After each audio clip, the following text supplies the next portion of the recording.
তো বন্ধুরা, money magnet চ্যানেলে আপনাদের আবার স্বাগত। এখন আমি বিদ্যা ওয়্যারস লিমিটেড যে আইপিওটা আছে তার কারেন্ট জিএমপি ট্রেন্ড নিয়ে আমি বলে দিচ্ছি। আমি এটার গতকাল পর্যন্ত এটার যে জিএমপি ট্রেন্ড ছিল সেটা নিয়ে আমি আলোচনা করছি, কারণ কি আজকে জিএমপি ট্রেন্ডটা সেটা আমি এখনও বলতে পারবো না, কারণ কি এটা বলতে গেলে আজকে মার্কেটে শেষ হওয়া পর্যন্ত আমাকে ওয়েট করতে হবে। তো দেখা যাক, 28 তারিখে ছিল জিএমপি 8 টাকা এবং সেটাতে এস্টিমেটেড লিস্টিং প্রাইস ছিল 60 টাকা এবং প্রফিট পার্সেন্টেজ ছিল 15.38% এবং এস্টিমেটেড প্রফিট ছিল 2304 টাকা। 29 তারিখে সে জিএমপি একটু বাড়ে, সেখানে 10 টাকা দেখা যায় এবং 62 টাকা এস্টিমেটেড লিস্টিং প্রাইস সম্ভাবনা দেখা যায়।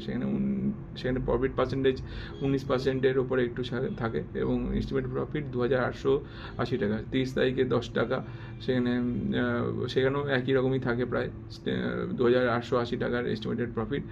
কিন্তু 1 তারিখে গিয়ে একটু ডাউন ট্রেন্ড দেখা যায় 6 টাকার, মানে 10 থেকে 6। তো 58 টাকা সেখানে লিস্টিং প্রাইস হয়ে যায় এবং লিস্টিং গেইনও কমে যায় 11.54% এবং এস্টিমেটেড প্রফিট চলে আসে 1728 টাকা এবং বর্তমানেও মানে গতকাল পর্যন্ত সেটা 6 টাকাই রয়েছে এবং সেখানে এস্টিমেটেড লিস্টিং প্রাইসে মানে 58 টাকায় আছে এবং 11.54% রয়েছে এবং সেখানে এস্টিমেটেড প্রফিট হচ্ছে 1728 টাকা।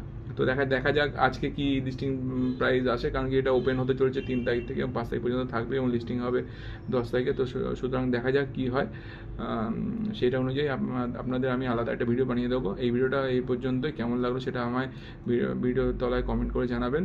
ভালো লাগলে আমার চ্যানেলটা সাবস্ক্রাইব করবেন, শেয়ার করবেন, লাইক করবেন। ধন্যবাদ।